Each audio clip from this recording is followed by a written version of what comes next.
Agnès. Bonjour. Vous êtes sage-femme libérale et aujourd'hui, plus que jamais, écrivain, romancière à succès.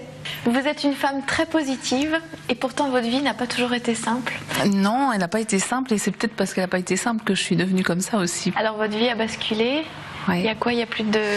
C'était en 2006, ouais, 2005, parce qu'elle a basculé quand on nous a annoncé la maladie de notre petit. Nathanaël. Ouais, Nathanaël. Et quand on vous dit votre fils a une leucémie, le monde s'écroule. Il avait quel âge?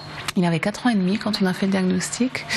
Et puis on s'est accroché, on s'est battu, lui aussi beaucoup. Et puis voilà, la vie a décidé que c'était le moment de partir, mais on a eu une période difficile, hein, forcément, mais après on a eu la chance de s'en sortir, et j'avais envie, et c'est depuis ce jour-là que j'écris, j'avais envie de crier au monde, mais c'est possible d'aller bien quand même.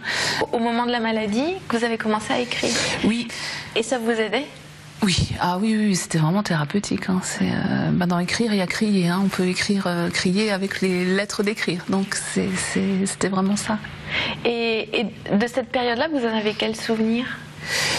C'était très fort parce qu'on avait que ça en tête. En fait, on survivait pour le reste. On avait à peine le temps de manger. Voilà, on est entre parenthèses dans une épreuve comme ça parce qu'on a que ça en tête. On donne tout. Et une fois qu'il est parti, c'est là où on dégringole? Il y a différentes phases. On dégringole quand on vous annonce qu'il n'y a plus beaucoup d'espoir. Il y a la dégringolade un peu après, un mois après, parce que je crois qu'on est un peu en flottement. Et puis il y a le fond pendant 1 ou 2 ans où on est vraiment très très bas, où on se dit à quoi bon, et on a probablement des idées très noires par moment, hein, et puis on remonte progressivement. Et aujourd'hui, à ceux que vous rencontrez qui n'ont pas réussi à se maintenir, ou en tout cas qui sont encore au fond, qu'est-ce que vous leur dites? Enfin, votre cas, vous, c'est quoi? Profiter des joies simples, de l'existence, sans chercher les grands bonheurs, parce que pour moi le bonheur il est dans les petites joies simples, et ça c'est Nathanaël qui nous a appris ça, parce que la première fois où il est sorti de l'hôpital, après 2 mois et demi de chambre stérile, 9 mètres carrés d'enfermement en fait, hein, c'était comme une prison pour lui, et quand il a pu sortir de l'hôpital, la première phrase qu'il a dit sur le parking d'eau de Pierre, c'est: regarde le papillon sur la fleur.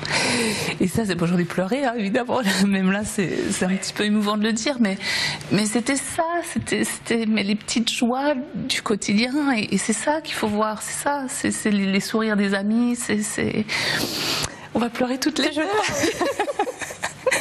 Et je pense que la vie, elle est là. Vous étiez déjà optimiste? Ouais, je pense que quand on a une bonne base au départ, ça aide quand même. Et j'aimais beaucoup rire. Et ça aussi, j'avais envie de le dire aux gens, et je l'ai fait à travers mon livre, c'est que c'est difficile pour les autres de recommencer à rire. Il ne faut pas culpabiliser. Non. C'est ça. Bah non, parce qu'on n'y peut rien. Et puis ça sert à rien d'être dans le marasme, mais ça n'apporte rien de bon. Et là, quelle chance en ce moment. Oui.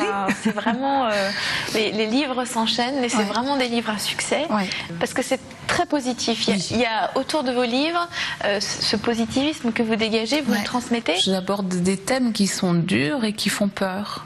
Et ça doit rassurer les gens de voir que mes personnages s'en sortent malgré ça, sur des choses qui font peur. Vous recevez aussi de la part des gens une énergie dingue. Ah bah oui, parce que faire du bien aux gens, ça en fait à soi, forcément. C'est l'effet miroir, et quand les personnes, les lecteurs, lectrices viennent me voir dans les salons et me disent j'ai beaucoup pleuré mais ça m'a fait du bien, merci. Waouh, enfin c'est un magnifique cadeau, et ça donne un sens à la vie, et je crois que c'est ça dont on a besoin pour justement remonter, c'est retrouver un sens à la vie. Merci Agnès. Merci, à bientôt. Merci beaucoup.